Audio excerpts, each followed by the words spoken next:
Friends, welcome to kitchen விட்டு. நம்ம இன்னைக்கு குழி ஆம்லெட் தான் செய்ய போகிறோம். குழி ஆம்லெட்னாலும் கரண்டி ஆம்லெட்னாலும் ஒன்று தான். அதை மறந்து குழி ஆம்லெட்டு கரண்டி ஆம்லெட்னு சொல்லி அதிக காசுக்கு வாங்கிடாதீங்க. ரெண்டுமே ஒன்று தான். வாங்க நம்ம எப்படி செய்கிறதுன்னு பார்க்கலாம். வாங்க. தேவையான பொருட்கள்: மிளகுத்தூள், உப்பு, ஆனியன், பச்சை மிளகாய், 2 முட்டை. உங்களுக்கு எத்தனை முட்டை வேணுமோ அத்தனை முட்டை போட்டுக்கோங்க. குவான்டிட்டி அளவு பொறுத்து இருக்குது. வாங்க இப்போ உடச்சு ஊற்றிக்கலாம். நான் ஏற்கனவே எண்ணெயை காய வச்சிட்டேன். வாங்க.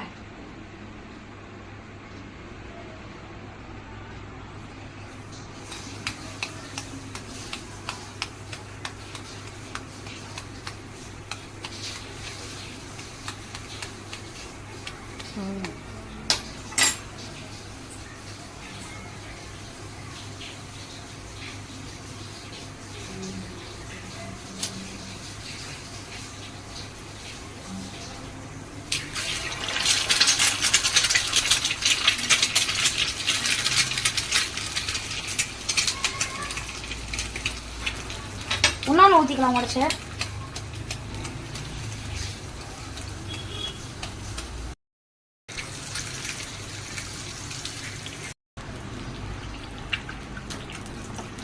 பாருங்க, நல்லா வெந்துடுத்து.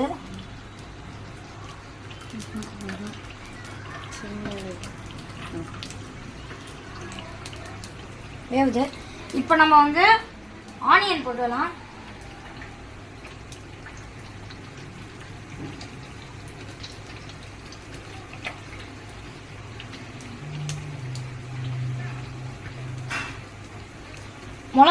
மிளகா போட்டுக்கலாம். பச்சை மிளகா,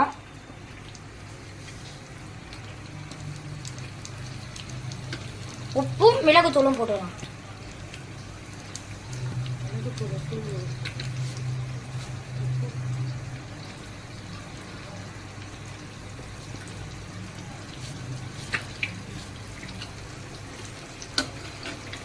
இது இப்போ கொஞ்சம் நல்லா வேகட்டும்.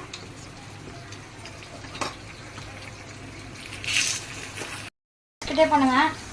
என் பக்கத்தில் எங்கள் அம்மா இருக்காங்க. நான் திருப்பி போட்டேன் ஃப்ரெண்ட்ஸ். இதெல்லாம் பண்ணுறீங்கன்னா உங்கள் ஓன் ரிஸ்கில் பண்ணுங்க. உங்கள் அம்மா அப்பா யாரையாச்சும் கூட வச்சுக்கோங்க. நான் எங்கள் அம்மாவை கூட வச்சுட்ருக்கேன். இப்போ நம்ம இதை எடுத்து பிளேட்டிங் பண்ணிக்கலாம்.